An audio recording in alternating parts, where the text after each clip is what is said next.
दोस्तों साल 1959 का वक्त है। तिब्बत और चाइना के बीच तनाव की वजह से युद्ध का माहौल बन चुका है। इसी बीच कुछ तिब्बतन भिक्षु CIA एजेंट्स को एक बॉक्स देते हैं जिसके अंदर एक रहस्यमयी मूर्ति छिपी है। तिब्बतन भिक्षु CIA एजेंट्स को मूर्ति को नेपाल के लो मानथांग में ले जाकर सुरक्षित करने के लिए कहते हैं।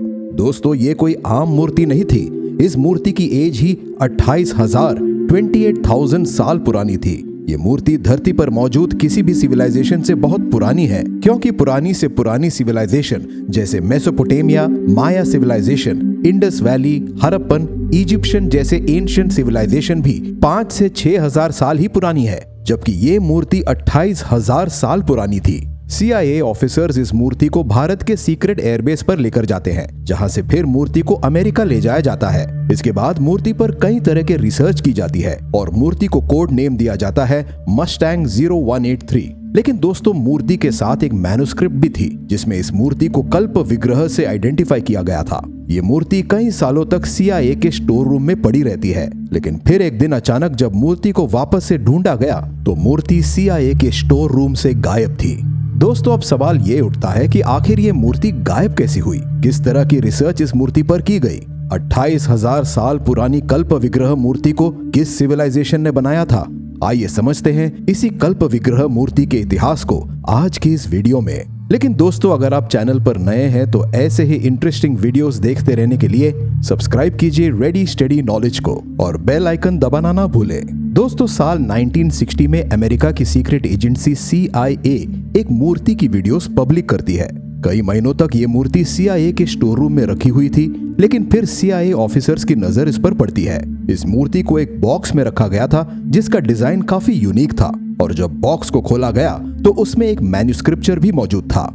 मूर्ति, बॉक्स का स्ट्रक्चर और मैन्युस्क्रिप्ट्स को देखकर CIA ऑफिसर्स के मन में जिज्ञासा जागी और फिर मूर्ति की एज जानने के लिए इसकी रेडियो कार्बन डेटिंग की गई, जिसके रिजल्ट्स चौंकाने वाले थे। इस मूर्ति की एज 28,450 साल से भी ज्यादा निकल कर आई। ये मूर्ति धरती पर मौजूद किसी भी सिविलाइजेशन से बहुत पुरानी थी। मूर्ति के साथ मौजूद मैन्युस्क्रिप्ट्स को डिकोड किया गया तो उसमें इसका नाम कल्प महाआयुष्यम रसायन विग्रह कहा गया था, जिसका शॉर्ट फॉर्म करके इसे कल्प विग्रह बोला गया।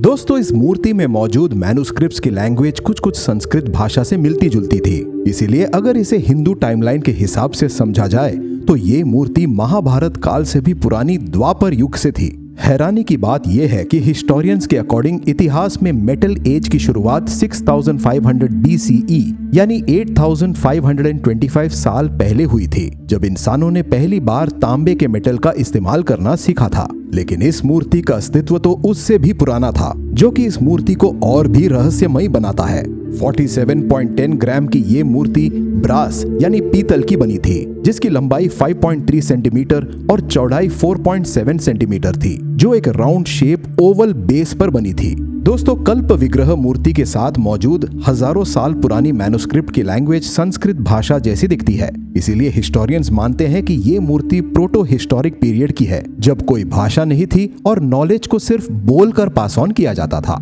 कुछ हिस्टोरियंस का कहना है कि ये मूर्ति एक प्री वैदिक सिविलाइजेशन का प्रूफ हो सकती है, जो आज के इतिहास से पहले धरती पर मौजूद थी। ये मूर्ति भगवान शिव को दर्शाती है, जो एक पांव में घुटने के बल बैठे हैं और उनके एक हाथ में सुदर्शन चक्र और दूसरे हाथ में शंख मौजूद है। हजारों साल पुरानी ये मूर्ति अपने अंदर कई रहस्यों को छुपाई हुई थी, लेकिन अब तक ये मूर्ति कैसे दुनिया से छुपी रही? दरअसल सदियों से इसकी सुरक्षा तिब्बत के बुद्धिस्ट मंक कर रहे थे, लेकिन फिर 1960 में चाइना तिब्बत को इन्वेड करके अपने साथ मिलाना चाहता था, जिसकी वजह से तिब्बत में टेंशन बढ़ने लगी और फिर कुछ तिब्बतन भिक्षु CIA एजेंट्स को इस मूर्ति को नेपाल के लो मानथांग में ले जाकर सुरक्षित करने के लिए कहते हैं। वो किसी भी हालत में इस मूर्ति को चाइनीज आर्मी के हाथ नहीं लगने देना चाहते थे। CIA एजेंट्स को मूर्ति हैंडओवर करते वक्त तिब्बतन भिक्षु इसकी सुरक्षा पर विशेष जोर दे रहे थे, जिसने CIA एजेंट्स को हैरानी में डाला। और फिर मूर्ति देने के बाद चाइनीज फोर्सेस ने उन सभी तिब्बतन भिक्षु को मार डाला था। इस तरह से ये मूर्ति पहले भारत और फिर अमेरिका पहुंची। CIA ऑफिसर्स में मूर्ति को लेकर काफी क्यूरियोसिटी थी, इसीलिए उन्होंने इस पर रिसर्च शुरू की, जिसके दौरान मूर्ति पर बहुत से टेस्ट कंडक्ट किए गए। दरअसल उन्होंने कल्प विग्रह मूर्ति की सुपर नेचुरल एनर्जीज के बारे में सुना हुआ था, इसीलिए वो इस मूर्ति की एनर्जी और टेक्नोलॉजी को समझना चाहते थे। मूर्ति के साथ मौजूद मैन्युस्क्रिप्ट को डिकोड किया गया तो उसके अनुसार ये मूर्ति ऐसे पुरुष का प्रतिबिंब था जो मृत्यु से परे था। मैन्युस्क्रिप्ट में कल्प, आयुषम और रसायन जैसे वर्ड्स का प्रयोग हुआ था, जो आयुर्वेदा और सिद्ध ट्रेडिशन में लंबी आयु और आध्यात्मिक उन्नति से जुड़ा है। दोस्तों, इसमें कुछ प्रोसीजर लिखे हुए थे, जिसमें मूर्ति को एक कॉपर वेसल में 9 दिनों तक रखना था। इस प्रोसेस को चार्जिंग द वाटर कहा जाता था। फिर 9 दिनों बाद पानी को कुछ सिलेक्टेड CIA ऑफिसर्स को पिलाया गया और 3 दिनों तक उनके रिजल्ट को मॉनिटर किया गया। इस चार्ज वाटर को पीने के बाद किसी को कोई फिजिकल डैमेज नहीं हुआ। कुछ ऑफिसर्स का कहना था कि टेस्ट को परफॉर्म करने पर उनकी मेंटल क्लैरिटी, अलर्टनेस और इम्यूनिटी में सडन इंप्रूवमेंट हुआ है। कल्प विग्रह मूर्ति और मैन्युस्क्रिप्ट को CIA के वॉशिंगटन DC के एक highly secured underground storage facility में रखा गया था। ये फैसिलिटी एक क्लासिफाइड रिसर्च विंग के अंदर आती है, जहां सिर्फ कुछ सिलेक्टेड ऑफिसर्स को जाने का एक्सेस था।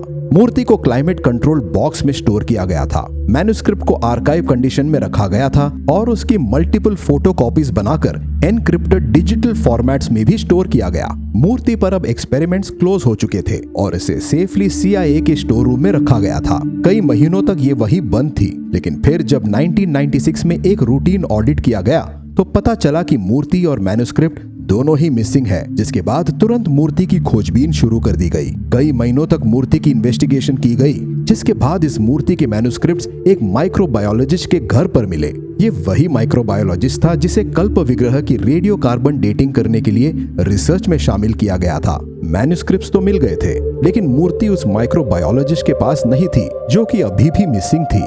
हैरानी की बात यह है कि इसके कुछ ही वक्त बाद उस माइक्रोबायोलॉजिस्ट की रहस्यमय तरीके से मौत हो गई। इसके बाद CIA ने मूर्ति को ढूंढने पर बहुत बड़ी अमाउंट का कैश रिवॉर्ड भी रखा। CIA के सोर्स के अकॉर्डिंग ऐसा कहा जाता है कि इस मूर्ति को भारत स्मगल करके आंध्र प्रदेश में कहीं छुपाया गया है, या ये मूर्ति भारत में ही किसी IT प्रोफेशनल्स के पास हो सकती है।